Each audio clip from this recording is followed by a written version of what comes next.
Yoga of knowledge is the translation, but actually it is yoga of wisdom. Yoga of wisdom. So, what is the difference, yoga of knowledge or yoga of wisdom? And we want to learn this where we can really get something out of this subject which creates a change in my life, actually today, not tomorrow. So we want to go into that definition to step by step, seeing where it is bringing me this knowledge of Gyaan Yoga. So yoga of wisdom, not yoga of knowledge. Difference between knowledge and wisdom, I think we all know. But it's important that we have clarity on this thing. So when my mother told me, Manoj, don't touch this gas stove, it's very hot, you will burn your hand. It was knowledge to me until I touched the stove. Then it became my wisdom. Do you get the example? My mother said, don't touch it. It's very hot. The gas stove is very hot. This gas plate is very hot. You're going to burn your hand if you touch it when I was a kid. Until I touched it. Now I own that information. The moment I touched it, I burned my hand. Now no one in this world can challenge me on this fact which I know now. This has become my wisdom. First, she told me. It was her experience. And she told me. So second-hand wisdom is knowledge. Second-hand wisdom is knowledge. And first-hand knowledge is wisdom. You can also say that. The moment you know yourself. This is like you're not relying on anyone's reference on that thing is wisdom. Now from wisdom, yoga of wisdom, also who has the wisdom? Some wise people have the wisdom. Are you that wise person? Who we call it wise? Who is wise? You've heard there are many wise people. There are sometimes a wise guy in a town. Are you capable or are you that wise guy also? I think somewhere we are not very clear about it. We want to, most of the time, we want to say, yeah, no, not me actually. I'm not that wise guy. But technically we are. And it is important to know that what is wise and what is wisdom, because you need your answers. And who is wise? Someone who has answer. Right? Answers to some questions. That we call wise. If we assume that someone old, who a wise guy, or we also assume that maybe Socrates or Pluto or Einstein, they were very wise people. We assume. And we also see in the rooms, we feel that, it's mentioned in that old book. But it's also important to know all the old books are not wise either. And not even all the books which we are reading that I have read in the book, that we don't know if it is relevant information or not. It is also very possible that someone who is writing a book is not even capable of knowing. Some people know, but they don't write a book. And some people write a book, but they probably don't know. Not that all the old books are also wise. And similarly, probably we have in this room the same caliber of wisdom as Socrates had. If we look technically, you hear parents saying that nowadays kids, they know so much. Like when I was 10-year-old, I did not know a thing. And now these kids know a lot. Every generation says it about the next generation. You might have heard it, right? And they are quite clear about it. Like when I was 20, I had no idea. But now the kids who are 10-year-old, they know lots of stuff. But even if we look at the human evolution, from how our mind got developed slowly, this information pool which was increasing from, if you see the evolution, let's say from monkeys to becoming a human being, there is a development of the mind. So if we look at that scale, that there is a development of the mind over the period of years, then we must be, this generation has more potential of having more wise people than ever before. Yes or no? Are you with me? So technically, there is more probability that probably earlier there were maybe only one wise person in a town of 1,000. But now, if we really see that there is a development happening in the human consciousness, awareness, and the mind in itself, and the brain, development of the brain, then now there must be 10 wise people in a population of 1,000 from that criteria. Now, information available to us, because information, knowledge is very important also because it supports that wisdom, because knowledge will give you the question and then you will find the answer on those questions to become more wise.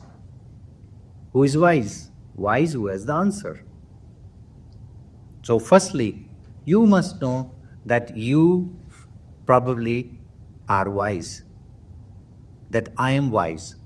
We have to first see that if I ask a question, because when you ask a question, you always get an answer. Sooner or later, ever you asked a question, you got an answer. You will always get an answer if you ask a question. But because of this belief that there is someone else who can teach you more than you can teach yourself or know yourself. No one is teaching us as a humanity. We are not taught. No one is telling us that actually you don't really need to learn this. It's rather opposite. You go to anywhere, go to any skill you want to learn, any school you go, it's like you need someone who will teach you. No one gives us that confidence that actually you can also know. Actually, what I'm telling you today here, or last weekend also I was mentioning, whatever all I'm mentioning, you know all of this. Don't you? Is there something which you realize that, oh, I'm telling you something very new? But because of this fact, no one ever tells me that I am that wise person. I start to believe in it that no, maybe I'm not wise, but there is someone else is wise. But in reality, we all can know. Now, if we can know, that means we will have answers. If this is true, that if you ask a question, you will receive the answers, then there are simple two conditions. Condition number one, that you ask a question.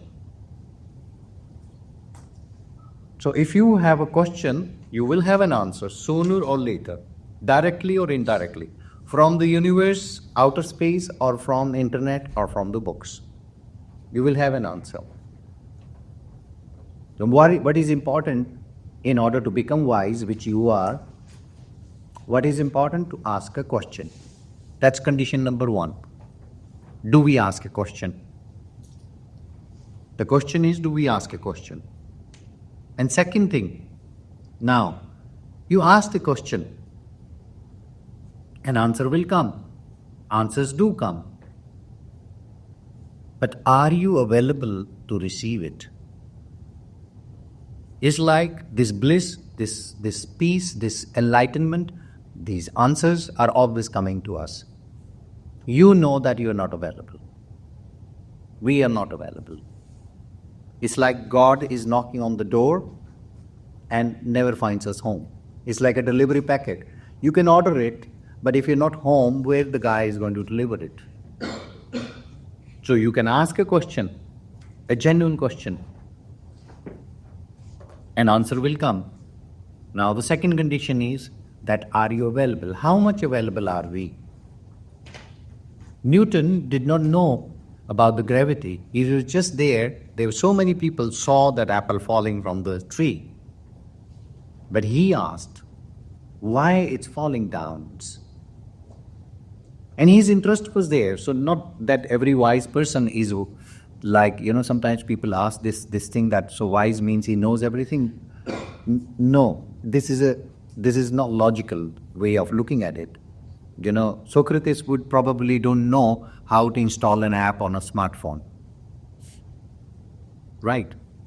So it's about in that area, in that line, that which questions you are your original questions, which questions are arising from you. So the Newton had that question, and maybe partially he found his answers, or maybe fully he found his answers, or he maybe that question which was floating will find an answer one day, and you have been a party in finding that answer. You've been a medium of finding that answer, but mostly you find that answer. So, first question is that do you ask questions? Because if you ask questions, you will have the answers about your own self, about even a posture which you see someone doing a posture. Don't you really know that whether the posture is correct or not correct? Look in your yoga class. When a teacher is teaching, there are so many students, and you are just doing your practice. But if someone on the other mat who is almost falling off in a balancing posture or something, then you technically, in a way, know by just looking that what modification it needs, and about not only about yoga question, about questions about your own life. If you could just sit and ask, and then again sit and wait for the answer, that this question stays alive. So how available are we in order to receive an answer? What do you do to be available? And in this world, I see it that we are becoming less and less available. The moment we wake up, our mobile phone is there to we are just immediately now again in that mode where someone will give me the knowledge of something. There are no gaps where I just sit with something, without something. Human beings have stopped becoming bored. We don't get bored. Who gets bored? We don't get bored. We need something. When was the last time you were bored for 1 hour almost? Maybe when you were waiting in a doctor's place in the waiting room, but even then you have your mobile phone. That maybe fortunately your battery was off, that you were bored. Being bored, that is being available. Being bored is your available time. Can I sit with a book? No, that is not the definition of being available. Now you're available to the book, to that concept, to that knowledge. Just nothing. So let's find that ability to be bored. Find the time where you are available to receive the answer. It's not that you are not at all available. We are available, and you find an answer. Those are those moments, those days when you're taking a shower a little bit longer, or you're sitting in a bathtub a little bit longer. So we do have our possibilities. Be inventive where you are really just being available to the environment, to your own self, to that wisdom which is within us. So yoga of knowledge. So it starts with that. This confidence that you can know. That's why it says Gyaan Yoga, that you would know. And if you know, you have clarity. If you have clarity, you see clear. If you see clear, you know the path. Then whether it is what is the meaning of life, what is the meaning of my life, what shall I do, right or wrong, you have a GPS which is your inner GPS. Your inner navigation is awake. You will find your path in your life. You will be having that wisdom to see what you have. So Gyaan Yoga, this is where Gyaan Yoga says this. So this is very simple about what Gyaan Yoga's overall theme is. About that wisdom which we have to awaken it and to know. Now, in Gyaan Yoga, it's not only saying ask questions, but there are some questions which were asked and people got enlightened, people got self-realized with those questions. So one of that question, which Swami Raman Maharshi, who was like in 1920s, this guy was like everyone agrees in all who have ever known that the Swami Raman Maharshi was a self-realized man. And he gave a question. He is a very good example of Gyaan Yoga. He gave a question, who am I? And he said, just keep on repeating, who am I? Just ask this question, who am I? So I am a student of Gyaan Yoga. So what I did, I was really literally every day after my morning sequence of prayer and meditation, I will also give some minutes to ask again and again, who am I? Who am I?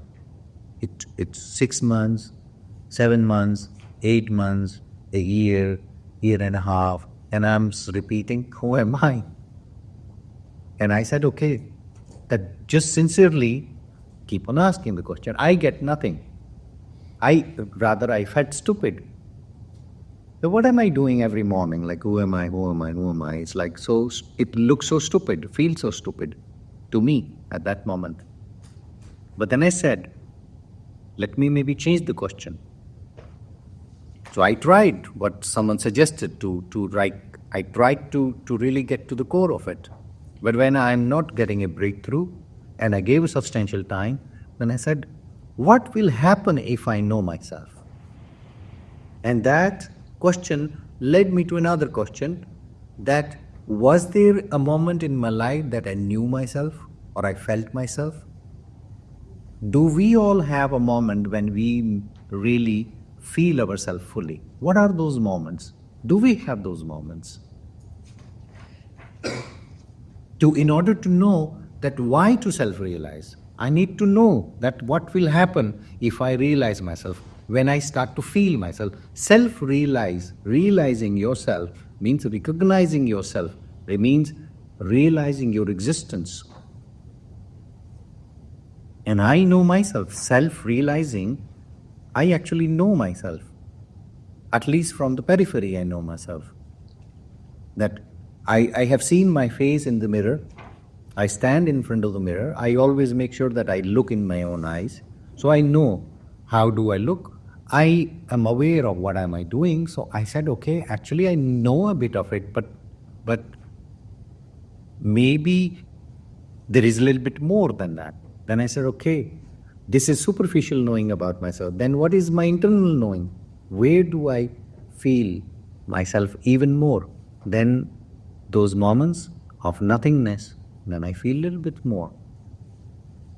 But still, when I am really, really very close, where I am happy about my own experience, or when I really could feel even my skin, when was that moment? So it took me somewhere. It took me somewhere where I realized that what it really means to know yourself. Now I ask you a question. How many of you would like to go to a holiday for 15, 20 days on a beach, warm beach, with the sand and all that? How many of you really like to go? Okay. Maybe some other maybe want to go to mountain, but I just take this example that many people want to do. Right?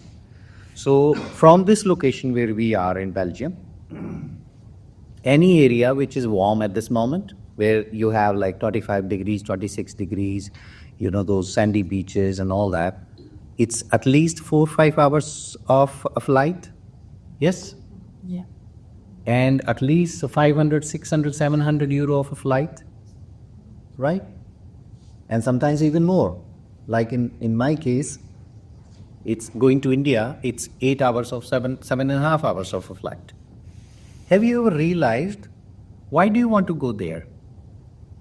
You will arrange lots of things back home, like your job, talking to the boss, checking how many holidays you have. Then you will pack your bags, do lots of preparation, finish up what you have to finish up, and then spending, let's say in total, if you have 15 days of a trip, 3,000, 4,000 euros, 10, 15 days, you want to go out, you will pack your bag, you will drag that suitcase of 23 kilos on the airport, From here till the airport, you're breaking your back, and then kilometers of walk on the airport, then that 8 hours of a flight, then from there landing and taking a taxi and again dragging that 23 kilos and reaching to the room. And what do you do when you reach there? The moment you're going to reach your hotel, you're going to drop your suitcase, your bags, your things, and actually all your jackets, warm clothes. And if possible, you will drop maximum of the clothes from your skin. Then you start walking towards the beach. And on the beach, your slippers, your whatever you call it, slippers, you leave them, you're barefoot. Then further more clothes, your t-shirt goes off, and if as I say, practically, you could drop actually all your clothes and jump into that water. And when you're coming out of that water, you want to just lay down in that sand. Now, you're laying down on that sand, almost naked, where you and that crab and that stone on that beach is no different. There is nothing now. When you're laying down on the beach, on the sand, almost naked, there is not much of a difference between you and that crab which is crawling on the beach. Do you realize that how much effort did you do, how much money you spent, how much effort did you do in order to reach to that place, and to do what? Nothing. Why do you do that?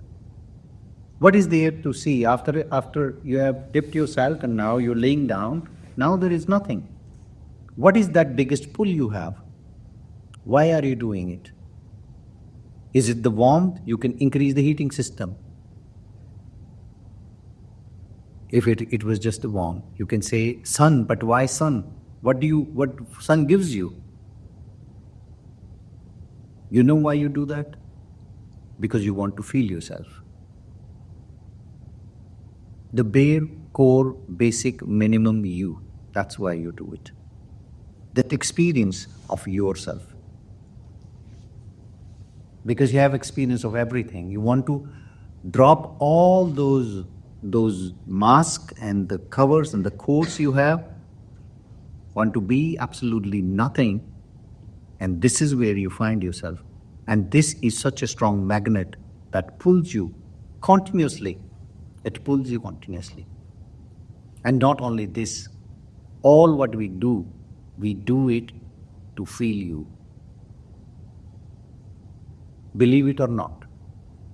The way you have your hairstyle, the way you have your clothes, the jobs which you're doing is all your effort to just simply feel you. Because I don't feel me, I need you. And your eyes, when they widen, when I do something, in that reflection I feel me. So everything I do is to feel me, and that feels so soothing to me. Because when I wear amazing clothes and look amazing, you say, oh wow, Manoj, you look good. And these, when eyes are open, then in that reflection in your eye, I see myself. And that is so soothing, it becomes so much of magnetic and addictive that I want to look good every day. And when that is not enough, because if I look every day good, after a while you will not see me like that. Then I have to sing very good. You say, wow, you sing also well. Now again the eyes are open. And I go on. Then I sing the best in the town, and then I am the most successful guy in the town, and then I have the biggest bungalow in the town, and then I have the biggest rocket in the town. And if I cannot compete in that, then I'm the saddest in the town. I have the biggest misery in the town. I have the biggest of the bad luck in the town. Why? That, oh, poor you. Again, those eyes. When they widen, I see my reflection. All what we do is just simply to feel you. And the day you really feel you, then you don't need affirmation of anyone. You don't need anyone really to give you the experience of your own existence. All your running is finished. Then you don't you can again enjoy, go to the beach, But it's not like you only feel good there, you feel good everywhere. That everything can become the beach. Every day you look good. Now you feel yourself so clearly within that you don't need a hairstyle, that you don't need good clothes. Not only for that. Then, of course, it's good to carry yourself in a nice way, systematic way, your own way. That you will not walk in that night where you're almost freezing, but you're shivering because you want it to be good, look good. Your legs are breaking, but you have high heel. Right? Now you don't care anymore. You care about nothing. Though it sounds a little bit strange that you don't care. But this is the way we should be. I am where I am. That's it. This is me. It's so settled. You're not shaken. And this is where you find union. And it's so simple to feel you.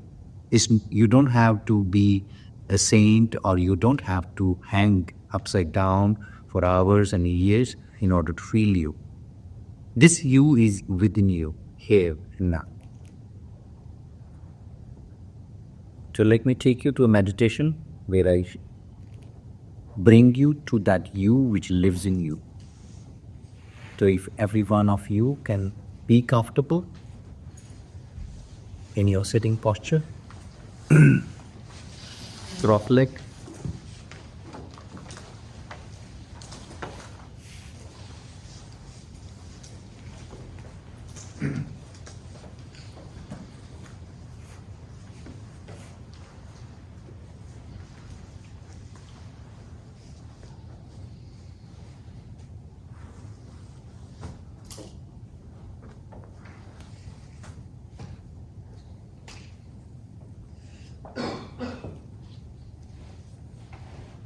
maybe a small round of Kapalbhati. It will relax you and empty your head and awaken you. When you're ready, just a small round of Kapalbhati with me.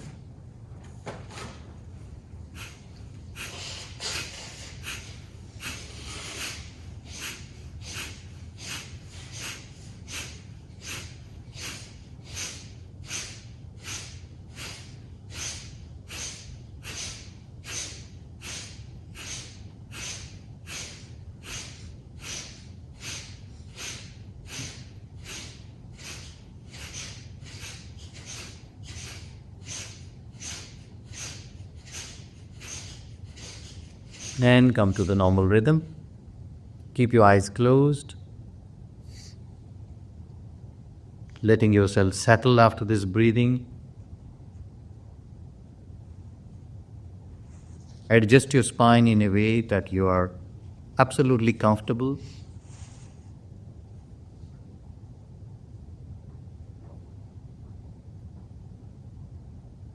After this movement of the breathing, like you're moving towards the stillness, it's almost like you've stirred a glass full of water with the dust particles and they are settling on the bottom.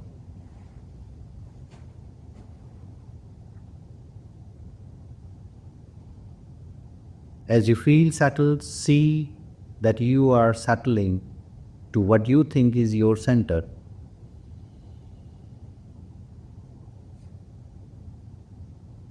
Wherever you think is your core, your heart.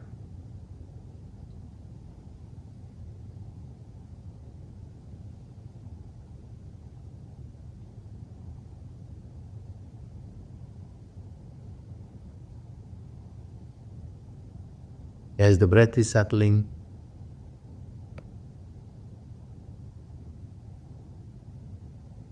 all what you moved is settling.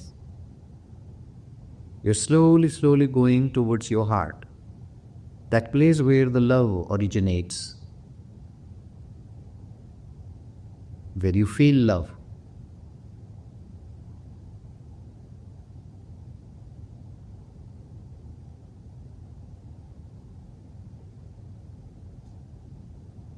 In order to feel that point, create a wave of gratitude for your own self or the people around. You will be able to feel from where that love is arising when you do that. This is somewhere here in my physical body that you are feeling closer to your heart.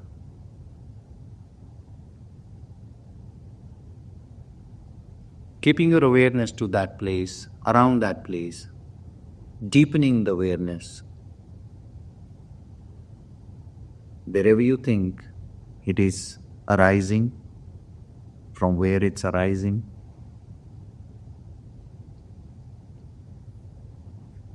Now, let the loved ones